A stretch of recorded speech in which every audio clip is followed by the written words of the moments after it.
స్తోత్రం. ప్రైస్తలాడు. ప్రభువైన యేసుక్రీస్తు వారి యొక్క అతి శ్రేష్టమైన నామములో మీకు అందరికీ ప్రత్యేకమైన వందనాలు తెలియపరుస్తూ ఉన్నాను. ఇటు సమయం అనుగ్రహించినటువంటి దేవాతి దేవునికి కృతజ్ఞతాస్తుతులు తెలియపరుస్తూ ఉన్నాను. మరొకసారి మా యొక్క సియోను జీవము గల క్రీస్తు సువార్త పరిచర్యలకు మిమ్మల్ని అందరినీ ప్రేమపూర్వకంగా ఆహ్వానిస్తూ ఉన్నాం. ఈ యొక్క ప్రోగ్రాం ద్వారా మీరు ఆధ్యాత్మికంగా బలపరచబడుతూ, ప్రభువులో స్థిరపరచబడుతూ, దేవుని యొక్క రాజ్యం కొరకు సిద్ధపరచబడుతూ ఉన్నారని మిమ్మల్ని బట్టి సంతోషిస్తూ ప్రభువుని స్తుతిస్తూ ఉన్నాం. దేవుని యొక్క సన్నిధిలో చేసిన ప్రార్థన, వెత్తబడిన వాక్యము ఎన్నడూ కూడా వ్యర్థము కావు అని దేవుని యొక్క లేఖనం మనకు తెలియపరుస్తూ ఉన్నాడు. దేవుని యొక్క సేవకులు సియోను జీవము గల క్రీస్తు సువార్త పరిచర్యల యొక్క ఫౌండర్ అయినటువంటి డాక్టర్ యేసుపాదం గారు ఎంతో వ్యయ ప్రయాసాలతో ఈ యొక్క కార్యక్రమాన్ని నడిపిస్తూ ఉన్నారు. వారిని ప్రభు ఇంకా బలపరిచి అనేక మందికి ఆశీర్వాదకరముగా దేవుడు వారిని నిలబెట్టినట్లుగా వారి కొరకు, వారి కుటుంబం కొరకు ప్రార్థించవలసిందిగా ప్రభు పేరట తెలియపరుస్తూ ఉన్నాను. దేవునికి స్తోత్రం కలుగును గాక. దేవుడు మిమ్మను, మీ కుటుంబాలను, మీ యొక్క చేతి పనులను, మీ యొక్క బిడ్డలను ఆశీర్వదించాలని మిమ్మల్ని బట్టి అన్నదిని కూడా ప్రార్థనలు చేస్తూ ఉన్నాం. దేవునికి మహిమ కలుగును గాక. మంచిది ప్రియమైన దేవుని బిడ్డలారా, దేవుడు మనల్ని ప్రేమించి మనకిచ్చినటువంటి ఈ శ్రేష్టమైన సమయాన్ని బట్టి దేవుని ఎంతగానో స్తుతించబద్దులమై ఉంటూ ఉన్నాం. చూడండి, సమయంలో పరిశుద్ధ గ్రంథముల నుంచి ప్రకటన గ్రంథము 3వ అధ్యాయం 1వ వచనం మొదలుకొని 6వ వచనం వరకు కూడా చదువుకుందాం. గత కొన్ని వారములుగా ఈ యొక్క ప్రకటన గ్రంథంలో ఉన్నటువంటి 7 సంఘముల గురించి మనము అధ్యయనం చేస్తూ ఉన్నాం. ఇంతవరకు కూడా 4 సంఘముల గురించి మనము నేర్చుకున్నాం. అయితే చూడండి, ఈ సమయంలో సార్దీసులో ఉన్నటువంటి సంఘము గురించి మనము నేర్చుకోబోతూ ఉన్నాం. దేవునికి స్తోత్రం కలుగును గాక. మీ యొక్క పరిశుద్ధ గ్రంథం ఉన్నట్లయితే అట్టి గ్రంథమును తెరచి ప్రకటన గ్రంథము 3వ అధ్యాయము 1వ వచనం నుంచి 6వ వచనం వరకు చదవలసిందిగా ప్రభు పేరట తెలియపరుస్తూ ఉన్నాను. ఇందులో ప్రాముఖ్యమైన మాట మనం గమనించినట్లయితే, సార్దీసులో ఉన్న సంఘపు దూతకు ఇలాగూ వ్రాయుము: 7 నక్షత్రములను, దేవుని 7 ఆత్మలను గలవాడు చెప్పు సంగతులేవనగా, నీ క్రియలను నేను ఎరుగుదును. ఏమనగా, జీవించుచున్నావన్న పేరు మాత్రమున్నది కానీ నీవు మృతుడవే. ఆమేన్. ప్రైస్తలాడు. ప్రార్థన చేద్దామని. పరిశుద్ధుడా, ప్రేమగల మా తండ్రి, కృపగల మా ప్రభువా, సర్వాధికారి, మీ యొక్క దివ్యమైన నామాన్ని స్తుతిస్తూ మేము చదివినటువంటి లేఖన భాగం ద్వారా మరొకసారి మాతో మాట్లాడి మా జీవితాన్ని సరిచేసి మమ్మల్ని బలపరిచి నడిపించి మహిమ పొందుకోమని యేసు పరిశుద్ధ నామమున అడుగుచున్నాము తండ్రి. Amen. Amen. Praise the Lord. Hallelujah. మంచిది ప్రియులారా, ఈ సమయంలో మనము సార్దీసులో ఉన్నటువంటి సంఘము గురించి మనము ధ్యానిస్తూ ఉన్నాం. చూడండి, ఈ యొక్క పట్టణమును గురించి మనము ఆలోచన చేసినట్లయితే, ఇది కూడా చిన్న ఆసియాలో పడమటి దిక్కున ఉన్నటువంటి, అదేవిధముగా మధ్య ప్రాంతంలో ఉన్నటువంటి లూదియా యొక్క రాజధానిగా ఉంటున్నది పట్టణము. ఈ యొక్క పట్టణములన్నీ కూడా చిన్న ఆసియాలో ఉంటున్నవి. అవి ఇప్పుడు టర్కీ అనబడే పేరుతో పిలువబడుచున్నది. ఆ ప్రాంతం అంతా కూడా అది ఒక దేశముగా ప్రస్తుత దినాలలో ఉంటూ ఉన్నది. అయితే చూడండి, ఇక్కడ ఈ యొక్క ప్రాంతం గురించి మనం ఆలోచన చేసినట్టయితే, క్రీస్తు పూర్వము 6వ శతాబ్దము మధ్య వరకు కూడా ఆయా కాలంలో ఉన్నటువంటి రాజ్యములన్నింటిలో ఈ యొక్క పట్టణము అనగా సార్దీస్ అనబడే పట్టణము చాలా స్థితివంతమైనటువంటి పట్టణముగా ఉంటూ ఉండేది. ఈ యొక్క ప్రాంతాన్ని మనం గమనించినట్లయితే 1500 అడుగుల ఎత్తుగనుడు మోలస్ అనబడే కొండపైన దీని కోటను కట్టి ఉన్నారు. అయితే ఆ తర్వాత దినములలో కోరేష్ అనబడే రాజు ఆ ప్రాంతం మీదకి యుద్ధానికి వెళ్ళి ఈ యొక్క పట్టణమును స్వాధీనపరుచుకున్నట్లుగా చరిత్ర మనకి తెలియపరుస్తూ ఉన్నది. దేవునికి స్తోత్రం కలుగునుగాక. అంత మాత్రమే కాదు, ఆ తర్వాత ఇంకా మనం గమనించినట్లయితే సిరియా రాజుకు మహా అంత్యోకస్ అనబడే రాజు క్రీస్తుకు పూర్వం 214వ సంవత్సరమున దీనిని పట్టుకొని దీనిని పరిపాలన చేసినట్లుగా చరిత్ర తెలియపరుస్తూ ఉన్నది. దేవునికి స్తోత్రం కలుగునుగాక. కాబట్టి ఈ యొక్క చరిత్రను ఆధారము చేసుకొని కూడా ఒకవైపున తమ యొక్క ఆత్మీయ స్థితిని గురించి, రెండవ వైపున వాటి యొక్క చరిత్రను గురించి, అనగా కోరేషు రాజు ఆ యొక్క పట్టణంలో ఉన్నటువంటి ప్రజలకు తెలియకుండానే ఆ యొక్క ప్రాంతంలో మోలస్ అనబడే కొండపైనటువంటి కోటకు కోరేషు రాజు వారికి తెలియకుండానే ఒక మార్గమును ఏర్పాటు చేసుకొని ఆ కోటను స్వాధీనపరుచుకున్నాడు. కాబట్టి నీవు జాగరూకుడివై ఉండము అనేక మాటను ప్రభువారు తెలియపరిచి ఉన్నారు. దేవునికి స్తోత్రం కలుగునుగాక. అనగా ఆధ్యాత్మికముగా వారిని హెచ్చరిస్తూ భౌతికముగా కూడా వారికి జాగ్రత్తలు లేక హెచ్చరికను దేవుడు తెలియపరుస్తూ ఉన్నాడు. దేవునికి స్తోత్రం కలుగునుగాక. కాబట్టి ఇందును బట్టి ఈ చరిత్ర సంబంధం వలన ఇంకా ఎక్కువగా స్పష్టపరచబడుతున్నది. ఈ యొక్క ప్రాంతం మనం గమనించినట్లయితే యూరప్ మరియు ఆసియా మీదుగా వెళ్ళేటువంటి పెద్ద మార్గమున సమీపమున ఉంటూ ఉండేది. ప్రారంభనందు ఈ యొక్క ప్రాంతము వ్యాపారములకును చేతి పనులకును మిగుల ప్రసిద్ధి చెందిన పట్టణమై ఉన్నది. దేవునికి స్తోత్రం కలుగునుగాక. కాబట్టి ఈ యొక్క పట్టణములో మనం గమనించినట్లయితే ప్రాముఖ్యంగా ఈ యొక్క సార్దిస్ అనబడే పట్టణంలో ఉన్నటువంటి సంఘమట లౌకిక విషయములలో ఎదుగుచ్చు ఉన్నది, విశ్వాసములో మాత్రము మృతమై ఉన్నట్లుగా దేవుని యొక్క వాక్యం మనకి తెలియపరుస్తుంది. అనగా లోక సంబంధమగు అన్ని విషయాల్లో కూడా ఎదుగుచ్చున్నది, కానీ ఆత్మీయ విషయాలలోనూ విశ్వాస సంబంధమైన విషయములలో మృతమైనట్లుగా దేవుని యొక్క వాక్యం మనకి తెలియపరుస్తూ ఉన్నది. అంత మాత్రమే కాదు, ఈ యొక్క ప్రాంతం మనం గమనించినట్లయితే లూదియా యొక్క ప్రధాన బిషప్ ఈ యొక్క పట్టణమును గురించి ఈ సంఘ చరిత్ర గురించి తెలియపరుస్తూ ఉన్నాడు. కాన్స్టాంటినోపిల్ అనబడే వ్యక్తి ఈ పట్టణమందు ఉన్నటువంటి సంఘానికి, ఈ ప్రాంతానికి అధ్యక్షుడిగా ఉంటూ ఉన్నాడు. దేవునికి స్తోత్రం కలుగును కాక. కాబట్టి చూడండి, ఈ యొక్క ప్రాంతం మనం గమనించినట్లయితే పలు విధములుగా ప్రసిద్ధి చెందింది అయినప్పటికీ కూడా ఈ యొక్క సంఘమును మనం గమనించినట్లయితే ఈ లోక సంబంధమగు లౌకిక విషయములలో ఎదుగుచున్నది, కానీ ఆధ్యాత్మిక విషయములలో ఎదగలేకపోతున్నది. కాబట్టి అందుకే ప్రభు అంటున్నారు కదా, 7 నక్షత్రములను దేవుని 7 ఆత్మలను గలవాడు చెప్పు సంగతులు ఏమనగా అని ప్రారంభిస్తూ ఉన్నాడు. దేవునికి స్తోత్రం కలుగునుగాక.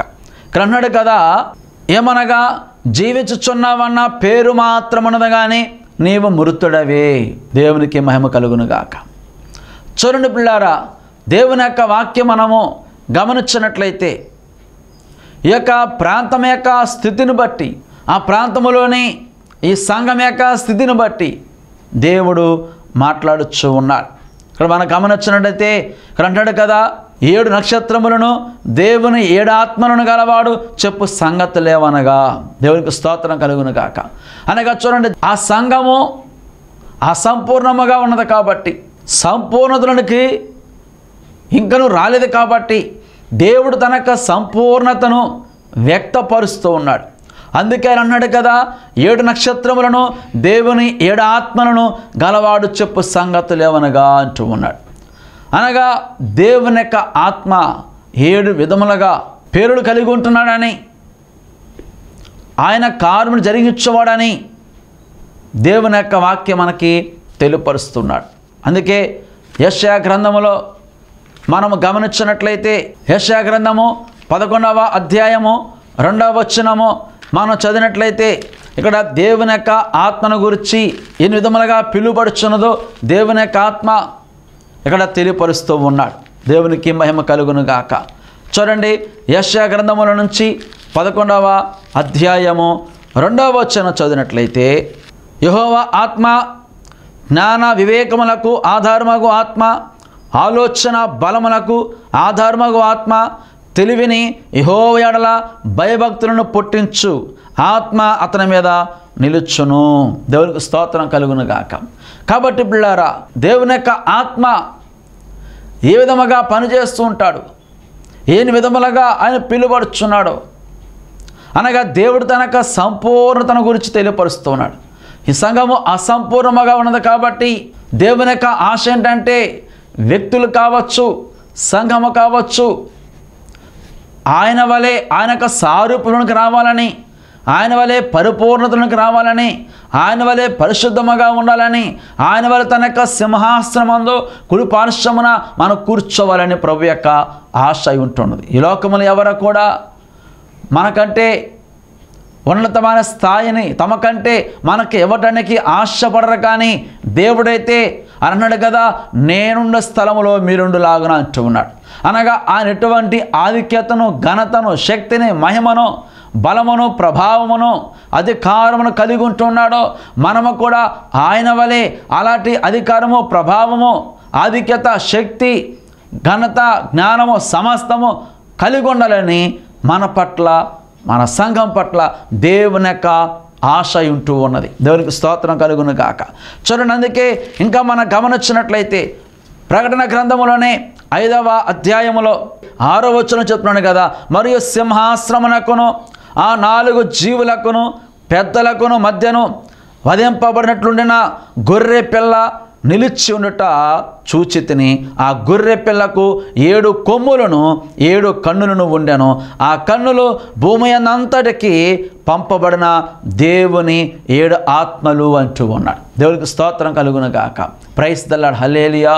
కాబట్టి పిల్లల చూడండి, ఇక్కడ దేవుడు ఆ యొక్క సంఘముతో ఎలాగో మాట్లాడుచున్నాడంటే ఆయన తన యొక్క పరిపూర్ణతను తెలియపరుస్తూ 7 నక్షత్రములను దేవుని 7 ఆత్మలను గలవాడు చెప్పు సంగతులేవనగా, అనగే ప్రపంచమంతాన్ని సృజించినప్పుడు కూడా మన దేవుడు ఆయన 6 దినముల కూడా కష్టపడి సమస్తాన్ని సృజించి 7వ దినమున ఆయన విశ్రాంతి తీసుకున్నట్లుగా దేవుని యొక్క వాక్యం అన్న తెలియపరుస్తుంది. ఇక్కడ అంటున్నాడు కదా, ఆ సంఘముతో ఆయన తనను తాను ఈ విధముగా పరిచయం చేసుకొనొచ్చు. తర్వాత అన్నాడు కదా, నీవు జీవించుచున్నావన్న పేరు మాత్రమన్నది కానీ నీవు మృతుడవే. అనగా సార్దిస్సులో ఒక సంఘం ఉన్నది, కానీ అది పేరుకు మాత్రమన్నది కానీ అది కేవలము మృతమై ఉన్నది అంటూ ఉన్నాడు. ఎందుకనగా లోక సంబంధమైన విషయములలో ముందు ఉంటున్నది కానీ, లౌకికమైన వాటిని ఎరుగుచున్నది కానీ, ఈ లోకములో జీవిస్తున్నది కానీ పేరుకు మాత్రమే ఒక సంఘముగా ఉంటున్నది కానీ దాని క్రియలు చూసినట్లయితే మృతమై ఉంటూ ఉన్నది అంటూ ఉన్నాడు. దేవునికి స్తోత్రం కలుగును గాక. చూడండి, ఒక వ్యక్తి అయినప్పటికీ, సంఘమైనప్పటికీ కూడా పేరుకు మాత్రమే సంఘం ఉంటుంది కానీ దాని యొక్క క్రియల విషయములలో మృతమై ఉంటుంది. ఆయన వాక్యం సెలవిస్తుంది కదా, క్రియలు లేని విశ్వాసము మృతమై ఉన్నది. దేవుని సంఘముగా ఉంటున్నప్పుడు, దేవునికి బిడ్డగా మనం ఉంటున్నప్పుడు విశ్వాసంతో మనం జీవించవలసిన వారం ఉంటున్నాం. ఆ విశ్వాసం కలిగి ఉన్నప్పుడు ఆ విశ్వాసం ద్వారా దేవుని యొక్క కార్యములు, అద్భుతములు, ఆశ్చర్య కార్యములు మనము చూడగలిగిన వారుగా మనం ఉంటూ ఉన్నాం. అదే చూడండి, అక్కడైతే అలాంటి కార్యములు ఏవి కూడా కనబడటం లేదు. దేవునికి విశ్వాసం కనబడటం లేదు, దానిని బట్టి క్రియలు కనబడటం లేదు. దేవునికి స్తోత్రం కలుగును గాక. ఈనాడు మనము కూడా దేవుని నమ్ముకుంటున్నాము కానీ పేరుకు మాత్రమే క్రైస్తవుడిగా ఉంటున్నామే, పేరుకు మాత్రమే దేవుని యొక్క బిడ్డ అని చెప్పుకుంటున్నామేమో, పేరుకు మాత్రమే దేవుని యొక్క సంఘం అని చెప్పుకుంటున్నామేమో, కానీ అంతరంగంగా మనం చూసినట్లయితే అక్కడ ఎటువంటి క్రియలు, విశ్వాసం, పవిత్రత, ప్రార్థన ఏమాత్రం కూడా కనబడని స్థితిలో మనము కూడా ఉంటున్నామేమో ఈ యొక్క అంత్య దినములలో మనము జ్ఞాపకం చేసుకోవలస్తున్నది. దేవునికి స్తోత్రం కలుగును గాక. అందుకని అన్నాడు కదా, నీ క్రియలు నా దేవుని ఎదుట సంపూర్ణమైనవిగా నాకు కనబడలేదు గనుక జాగరూకుడవై చావనయున్న మిగిలిన వాటిని బలపరచము లేక స్థిరపరచము. Praise the Lord. హల్లెలూయా. చరుణ పిల్లారా, ఈ సంఘముతో దేవుడు ఆయన సూటిగా చెప్పుచున్న మాట మనం గమనించినట్లయితే, నీ క్రియలు నా దేవుని ఎదుట సంపూర్ణమైనవిగా కనబడటం లేదు అంటూ ఉన్నాడు. అనగా ఆ సంఘము అసంపూర్ణతగా ఉన్నది. మన ప్రభు దగ్గరికి వచ్చామంటే మనము కూడా సంపూర్ణము కావాలని ప్రభు కోరుచున్నాడు. మన సంఘము కూడా సంపూర్ణతలోనికి ఆయన ఎలాగైతే సంపూర్ణత కలిగి ఉంటామన్నాడో 7 అనబడే సంఖ్య సంపూర్ణతకు సాదృశ్యంగా కనబడుచున్నది. కాబట్టి అందుకే ఆయన ఎలాగూ తనను తాను పరిచయం చేసుకున్నాడంటే అని అన్నాడు కదా, 7 నక్షత్రములను దేవుని 7 ఆత్మలను గలవాడు చెప్పు సంగతులు ఏవనగా, అనగా సంపూర్ణమైన వాడిని కలిగి ఉంటూ సంపూర్ణమైన దేవుని కలిగి ఉంటూ నీవు అసంపూర్ణముగా ఉంటున్నావు. దేవుడు ఎంతగానో దుఃఖపడుచు ఉన్నాడు. దేవుడు హెచ్చరిస్తూ ఉన్నాడు. దేవుడు మాట్లాడుచు ఉన్నాడు. అని అన్నాడు కదా, అసంపూర్ణముగా నువ్వు నాకు కనబడుచు ఉన్నావు. దేవునికి స్తోత్రం కలుగును గాక. కాబట్టి జాగరూకుడవై అనగా జాగ్రత్తగా ఉండవలను. నీవు మాత్రమే కాక నీతో పాటు ఇంకా ఎంతమంది అయితే చనిపోయినటువంటి అనుభవాన్ని కలిగి ఉంటామన్నాడు, చావ సిద్ధముగా ఉంటున్నారో ఆ మిగిలిన వాటిని సైతం కూడా నీవు బలపరచవలెను. Praise the Lord. హల్లెలూయా. కాబట్టి చూడండి, ఇక్కడ ఈ సమయంలో దేవుడు తన యొక్క సంఘముతో మాట్లాడుచున్నాడు. కేవలము ఆ సార్దిస్సులో ఉన్నటువంటి సంఘంతో మాత్రమే కాదు కానీ, దాని యొక్క పరిస్థితి మాత్రమే కాదు కానీ, ఈనాడు మన యొక్క సంఘముల పరిస్థితి, మన యొక్క వ్యక్తిగత పరిస్థితి కూడా అలాగే ఉంటున్నదని ప్రభు జ్ఞాపకం చేస్తూ ఉన్నాడు. నిజముగా దేవుని యొక్క విశ్వాసంతో మనం ఉన్నట్లయితే, సంపూర్ణటువంటి అనుభవానికి మనం వెళ్ళినట్లయితే మనం ఎన్నో సాక్ష్యములు చెప్పగలుగుతూ ఉంటాము. ఎన్నో అద్భుతములు, ఎన్నో కార్యములు మనం చూడగలుగుతూ ఉంటాం. దేవునికి మహిమకరంగా మనము జీవించగలుగుతూ ఉంటామని ఈ సందర్భంగా దేవుని యొక్క వాక్యం ద్వారా తెలియపరుస్తూ ఉన్నాను. దేవునికి స్తోత్రం కలుగును గాక. Praise the Lord. హల్లెలూయా. కాబట్టి చూడండి, ప్రాముఖ్యంగా ఈ సంఘముతో ఆయన అంటున్నాడు కదా, నీవు జాగరూకుడవై చావనయున్న మిగిలిన వాటిని బలపరచుము లేక స్థిరపరచము. కాబట్టి చూడండి, మనకుగా మనం మాత్రమే కాదు కానీ మనం ప్రార్థనలో ఎదుగుచ్చు, విశ్వాసంలో ఎదుగుచ్చు, దేవుని యొక్క సన్నిధిలో ఆత్మీయంగా ఎదుగుచ్చు. మనతో పాటుగా ఇంకా మరికొంతమందిని కూడా వారిని బలపరిచేవరముగా ఉండాలని, ప్రోత్సాహపరిచేవరముగా ఉండాలని, ప్రభువులో వారిని స్థిరపరచాలని, దేవుని దగ్గర నడిపించాలని ఈ సమయంలో దేవుడు మనలను ఆయన కోరుచూ ఉన్నాడు. మనమైతే ఒంటరిగానే దేవుని సన్నిధికి వెళుతూ ఉంటాము కానీ, ఒక్కరముగా మాత్రమే దేవుని సేవిస్తూ ఉంటాము కానీ, మరొకరిని దేవుని వద్దకు నడిపించలేని వారముగా మనం ఉంటూ ఉన్నాం. కాబట్టి ప్రభువు ఆ యొక్క సంఘమును మన ముందు పెట్టి ఆ యొక్క సంఘము ద్వారా ఆయన మనతో మాట్లాడుచూ ఉన్నాడు. దేవునికి స్తోత్రం కలుగును గాక. ఇంకా అన్నాడు కదా, నీవెలాగూ ఉపదేశము పొందితవో, ఎలాగూ వింటివో జ్ఞాపకము చేసుకొని దానిని గైకొనుచు మారు మనస్సు పొందుము. Praise the Lord. హల్లెలూయా. ఈ సంఘమును కూడా అన్నాడు కదా, మారు మనస్సు పొందుము. ఎఫెసీ సంఘం అన్నాడు కదా, మారు మనస్సు పొందవలెను. అదేవిధముగా ఇంకా ఉన్నటువంటి ఆ మిగతా సంఘాలను కూడా, తొలితర సంఘమును, అదేవిధముగా స్మరణలో ఉన్న సంఘమును కూడా అని అన్నాడు కదా, మారు మనస్సు పొందుము. దేవునికి స్తోత్రం కలుగును గాక. కాబట్టి చూడండి, ఈ యొక్క అంత్య దినములలో మనం మారిపోయాములే అని కూడా సరిపోదు, ఇంకా ఇంకా మనము మార్పు చెందవలసిన వారమై ఉంటున్నాం. ప్రార్థన చేస్తున్నాములే అనుకుంటే సరిపోదు, ఇంకా ఇంకా ఎక్కువగా ప్రార్థన చేయవలసిన వారమై ఉంటున్నాం. విశ్వాసం కలిగి ఉన్నాములే అనుకుంటే సరిపోదు, ఇంకా ఇంకా ఆ విశ్వాసమును మనము అభ్యాసము చేస్తూ అందులో మనం ఇంకా ఎదుగుచుండవలెను. కాబట్టి సంఘముతో ప్రభువును కదా, నీవెలాగూ ఉపదేశం పొందితవో, ఎలాగూ వింటువో జ్ఞాపకము చేసుకోను, అనగా నీ వినటువంటి వాక్యమును, ఆ యొక్క బోధను, ఆ యొక్క ఉపదేశమును జ్ఞాపకము చేసుకొనము. నీకు ఎలాంటి బోధను అందించారో సేవకులు, ఏ విధముగా నీకు బోధించున్నారో, ఏ విధముగా నీకు ఉపదేశం ఇచ్చున్నారో ఆ యొక్క ఉపదేశములను కూడా జ్ఞాపకము చేసుకోనము. చాలాసార్లు మనము వాక్యం విని వెళ్ళిపోతూ ఉంటాము కానీ మరలా వాటిని నెమరవేయము. పశువులో కొన్ని జంతువులు మనం గమనించినట్లయితే అవి గడ్డిని మేసిన తర్వాత అవి దూరంగా వెళ్ళి ఒక ప్రక్కన కూర్చొని అదంతా కూడా ఆ యొక్క గడ్డిని లేక ఆహారమును బయట తీసుకొని వచ్చి మరల తిరిగి నెమరవేస్తూ ఉంటవి. మనమైతే వాక్యాన్ని వింటున్నాము కానీ వెళ్ళిపోతామని మర్చిపోతామన్నాం.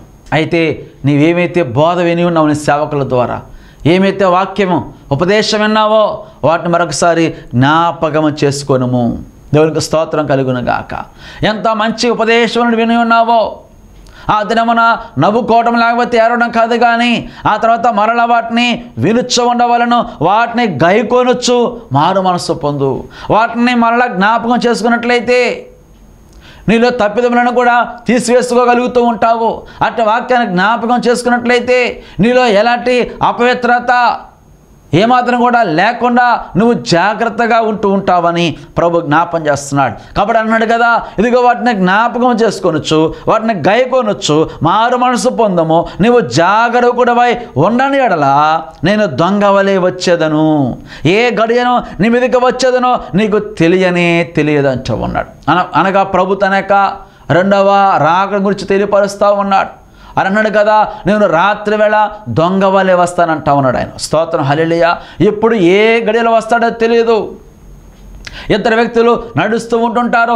ఒక వ్యక్తి ఎత్తబడుతూ ఉంటాడు, మరొక వ్యక్తి విడబడుతూ ఉంటాడు. ఇద్దరు వ్యక్తులు తిరగలు విసురుతూ ఉంటారు. ఒక వ్యక్తి ఎత్తబడుతూ ఉంటాడు, మరొక వ్యక్తి విడబడుతూ ఉంటాడు. ఎత్తబడిన వారు మధ్యాకాశములో విందులు పాల్గొందుతూ ఉంటారు.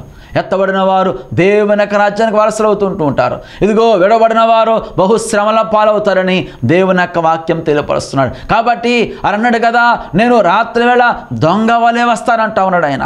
ఇదిగో ఏ గడిన వస్తానో నాకే తెలియదు, నేను దొంగ వలె వచ్చేదనో, ఏ గడియనో నీ మీదకి వచ్చేదనో నీకు తెలియదు. కాబట్టి నీవు జాగ్రత్తగా ఉండవలెను దేవుడు హెచ్చరిస్తూ ఉన్నాడు.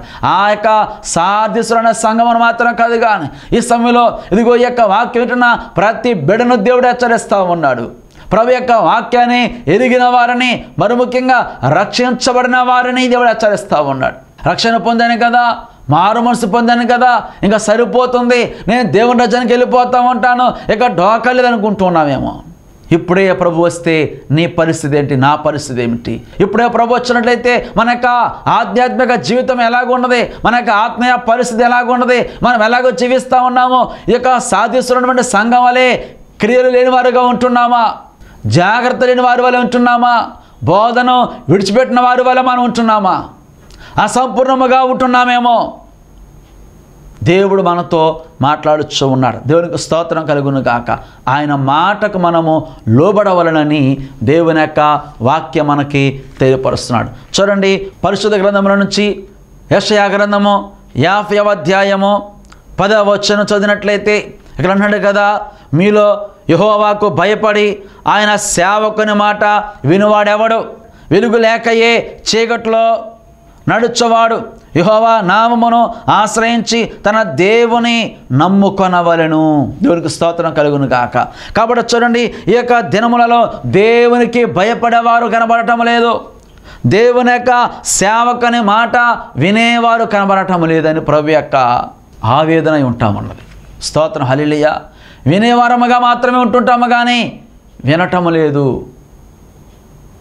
కాబట్టి అన్నాడు కదా, ఇక్కడ మనం గమనించినట్లయితే ఇంకా ఆ సంఘంతో మాట్లాడుచున్నాను కదా, అయితే తమ వస్త్రములను అపవిత్రపరచుకొనని కొందరు సార్దీసులు నీ యొద్ద ఉన్నారు. వస్త్రములను అపవిత్రపరచుకొనని వారు, నీవు అపవిత్రతగా ఉన్నప్పుడు కానీ, అసంపూర్ణంగా ఉన్నప్పుడు కానీ కొద్దిమంది మాత్రమే, కొంతమంది మాత్రము తమ యొక్క వస్త్రములను అపవిత్రపరచుకొనని వారు ఉన్నారు. అనగా తమ యొక్క రక్షణను కాపాడుకొనొచ్చు, రక్షణ వస్త్రాలను కాపాడుకొనొచ్చు ఉన్నవారు కొందరు నీలో ఉన్నారు. వారు అర్హులు గనక తెల్లని వస్త్రములు ధరించుకొని నాతో కూడా సంచరించెదరు. దేవునికి స్తోత్రం కలుగును గాక. కొంతమంది మాత్రమే, అతి కొద్ది మంది మాత్రమే రక్షణ వస్త్రం కాపాడుకుంటున్నారు.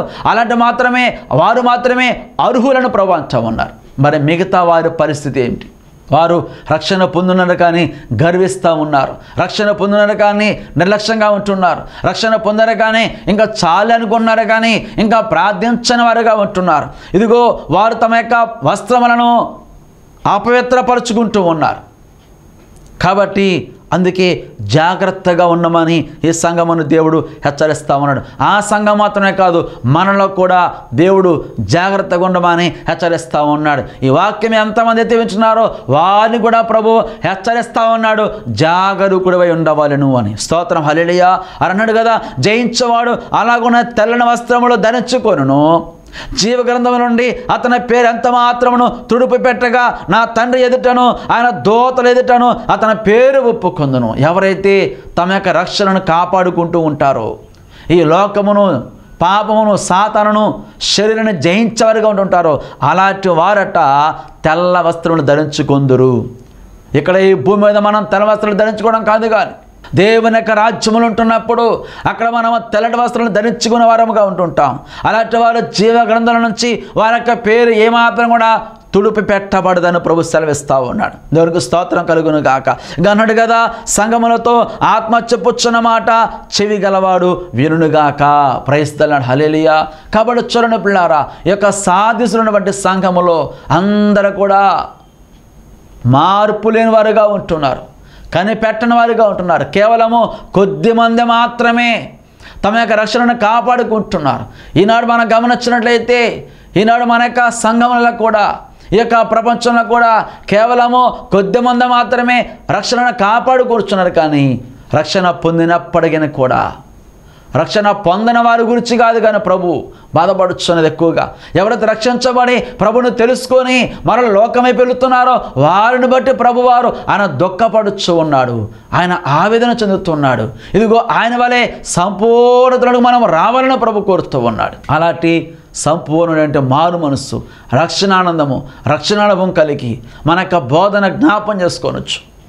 ప్రారంభంలో ఏమైతే దేవుని యొక్క వాక్యము సేవకుల ద్వారా విన్నావో వాటిని జ్ఞాపం చేసుకోవచ్చు. వాటిని విడిచిపెట్టకుండా దాన్ని బట్టి ఇంకా ఇంకా మనము ప్రభువులో ఎదగాలని, మార్పు చెందాలని, దేవునికి దగ్గర కావాలని, మన లోకాన్ని జయించాలని, దేవుని సన్నిధిలో మనం ఉంటూ ఇదిగో జీవగ్రంథములో మన పేరు నిలిచున్నాలని ప్రభు ఆశపడతా ఉన్నాడు. స్తోత్రం, హల్లెలూయా.